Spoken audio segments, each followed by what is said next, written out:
జగన్మోహన్ రెడ్డి గారిని సైలెంట్గా చావు దెబ్బ కొట్టిన మోదీ గారు ఇంతకీ ఏమైంది? సో ఈ అంశాన్ని మనకి వివరించడానికి మనతో పాటు ఉన్నారు ప్రముఖ రాజకీయ విశ్లేషకులు కిలారు నాగార్జున గారు. నమస్కారం సార్. నమస్తే సార్, ఇప్పుడు చూస్తున్నట్టయితే ఇన్ని రోజులు అందరు అనుకున్నారు ఏంటంటే జగన్మోహన్ రెడ్డి గారికి వెనకాల నుంచి వెళ్ళి సపోర్ట్ చేస్తుంది మోదీ గారు, మోదీ సర్కార్ అని చెప్పేసాను. కానీ ఇప్పుడున్న పరిస్థితులు చూస్తుంటే మోదీ గారు సపోర్ట్ ఏం చేయట్లేదు, అసలు ఇంకా ఆయనతో ఎట్లాంటి సత్సంబంధాలు లేవు అన్నట్టు అనిపిస్తుంది.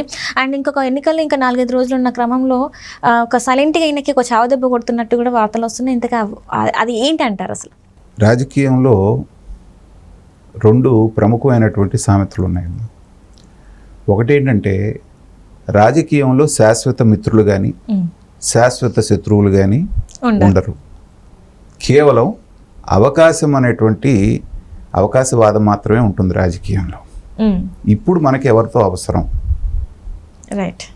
రేపు ఇతనితోటి మనకు అవసరం ఉందా లేదా, ఈ రెండే పనిచేస్తాయి.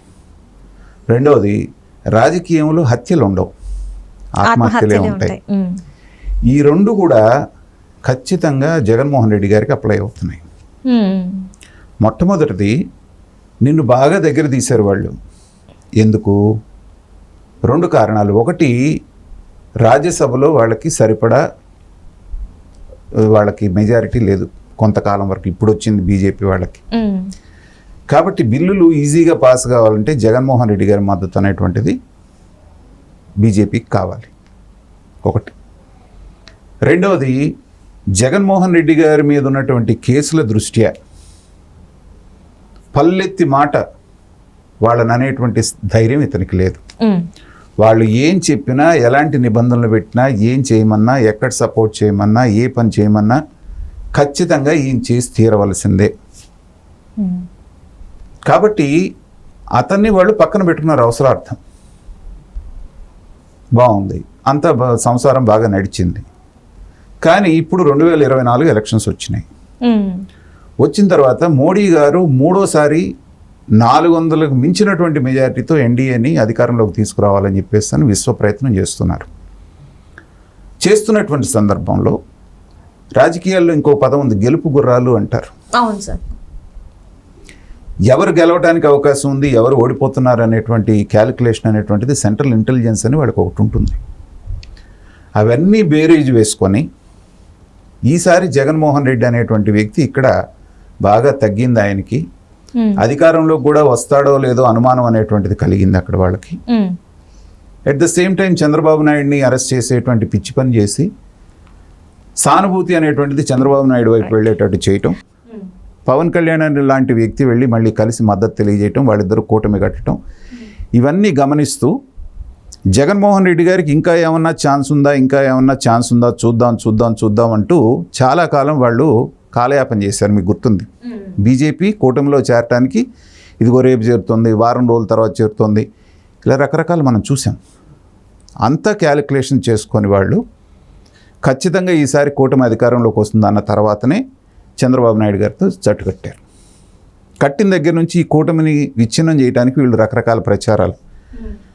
చిలకలూరుపేట సభలో జగన్ పేరు ఎత్తలేదు, జగన్మోహన్ రెడ్డి మోడీ గారు ఏమనలేదు అని చెప్పేసి కొన్నాళ్ళు ఆనందం పొందారు. సరే, కూటమి వాళ్ళు కూడా పాపం దాన్ని సమర్థించుకోలేక చచ్చిపోయారు మధ్యలో. కానీ మొన్న ఎప్పుడైతే అమిత్ షా గారు వచ్చారో, అమిత్ షా గారు వచ్చినటువంటి మరుసటి రోజే వెంటనే ఒక రోజు గ్యాప్ తోటి మోడీ గారు 2 సార్లు రావటం, సుడిగాలి పర్యటనలాగా అక్కడ అనకాపల్లి దగ్గర నుంచి, రాజమండ్రి దగ్గర నుంచి, పీలేరు దగ్గర నుంచి కలికిరి, అట్లాగే విజయవాడ దాకా చేసి నిర్ద్వందంగా అభివృద్ధి 0 ఆంధ్రప్రదేశ్లో, ఈ గవర్నమెంట్ హయాంలో 0, అవినీతి మాత్రం 100% అని అన్ని సభల్లో చెప్పాడు మోడీ గారు. సరే, చెప్పేసి ఊరుకున్నారంటే సిబిఐ ఏంటంటే చాలా ఇమ్మీడియట్గా యాక్టివ్ అయింది. ఆయన కేసులు త్వరితగతిన పరిష్కరించాలని చెప్పేసి ఒక అఫిడవిట్ అనేటువంటిది కోర్టులో వేసింది. ఖచ్చితంగా ఒక 15 రోజుల ముందు మనకి.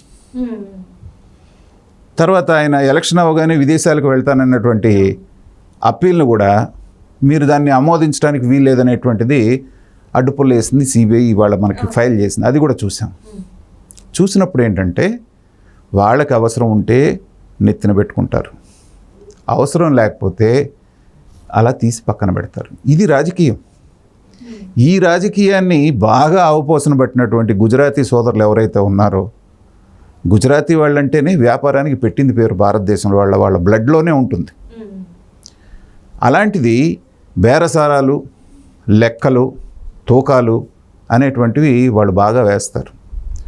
దాంట్లో భాగంగానే ఇక జగన్మోహన్ రెడ్డి అనేటువంటి వ్యక్తితో మనకు అవసరం తీరిపోయింది. దానికి తోడు వాళ్ళు కూడా మనుషులే కదమ్మా, వాళ్ళు కూడా చూస్తున్నారు కదా, పచ్చగా కళకళలాడేటువంటి రాష్ట్రాన్ని ఏం చెప్తున్నారు, చంద్రబాబు నాయుడు గారి హయాంలో అన్నిట్లో నెంబర్ 1 పొజిషన్లో ఉన్నదాన్ని ఇవాళ అధపాతాళానికి తీసుకొచ్చారని మోడీనే స్వయంగా చెప్తున్నాడు. ఎన్నో వనరులు ఉండి, ఎంతో తెలివైనటువంటి జనాభా ఉండి, యువత ఉండి, సామర్థ్యం ఉన్నటువంటి వాళ్ళు ఉండి, ఇలా కూనారిల్లుతున్నటువంటి రాష్ట్రాన్ని చూస్తే వాళ్ళకు కూడా బాధేస్తుంది కదా. స్వయంగా అమరావతికి ఆయనే ఫౌండేషన్ స్టోన్ వేశాడు. వేసిన తర్వాత ఇవాళ వరకు అక్కడ దాన్ని ఒక శ్మశానంలాగా పెట్టినటువంటిది ఆయనకు కూడా తెలుసు కదా. ఇవన్నీ చూసిన తర్వాత ఇక చాలు, జగన్మోహన్ రెడ్డితో మనకు అవసరం తీరిపోయింది. సో మనం మార్చి రాష్ట్రాన్ని కొంత మనం చేస్తూ కూటమిలోకి అధికారం వస్తే, ఇప్పుడు కూటమి అంతా కలిస్తే ఒక 20 సీట్ల దాకా వస్తాయంటున్నారు. నేషనల్ వైడ్గా 200 సీట్లకు మించి బీజేపీకి రావంటున్నటువంటి సందర్భంలో ఎన్డీఏలో ఒక ఆంధ్ర నుంచి 20 సీట్లు అంటే అది వాళ్ళకి చాలా పెద్ద నెంబర్.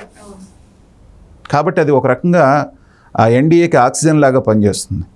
అది రియలైజ్ అయ్యారు కాబట్టే వీళ్ళు ఇటు మొగ్గు చూపడం జరిగింది, జగన్మోహన్ రెడ్డి గారిని పక్కన పెట్టడం జరిగింది. పక్కన పెట్టారు అనడానికి మనం 2 వైపులా చూస్తున్నాం. ఒకటి, మోడీ గారు విమర్శలు పదును పెంచడం, సిబిఐ అనేటువంటిది కేసుల విషయంలో యాక్టివ్ అవటం. ఆ సందర్భంగా కిరణ్ కుమార్ రెడ్డి గారు ఇందాక మీరు అన్నట్టుగా స్తబ్దంగా ఆంధ్ర రాష్ట్రం విడిపోయిన దగ్గర నుంచి 2014 నుంచి 10 సంవత్సరాల పాటు ఎక్కడ కనిపించలేదు ఆయన. ఇవాళ సడన్గా ఆయన బీజేపీలో కొంతకాలం క్రితం చేరారు. ఇవాళ రాజంపేట నుంచి అభ్యర్థిగా ఆయన ఎంపీగా పోటీ చేస్తున్నారు. గెలిచేటువంటి ఛాన్సెస్ కూడా ఉన్నాయని సర్వేలు మనకు చెప్తున్నాయి. ఎప్పటి నుంచో అక్కడ రాజ్యం చేస్తున్నటువంటి మిథున్ రెడ్డికే అక్కడ దెబ్బ తగిలేటువంటి అవకాశం ఉందని చెప్పేసి మనకు చెప్తున్నారు. అందుకనే టార్గెటెడ్గా ఆయన పర్యటించిన అన్ని చోట్ల మీరు చూస్తే, సీఎం రమేష్ పోటీ చేస్తున్నటువంటి అనకాపల్లి,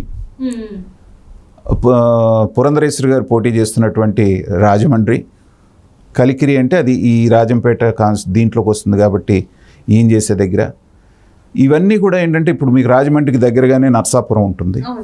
సో బీజేపీ క్యాండిడేట్స్ ఎక్కడైతే ఉన్నారో వాళ్ళని బలపరిచే విధంగా, వాళ్ళకి ఉత్తేజం కలిగించే విధంగా చేయటం, సాక్షాత్తు ప్రధానమంత్రి పాల్గొనటంతో ఏంటంటే వాళ్ళల్లో ఒక రకమైనటువంటి ఉత్సాహం కూటమి వాళ్ళల్లో వచ్చింది.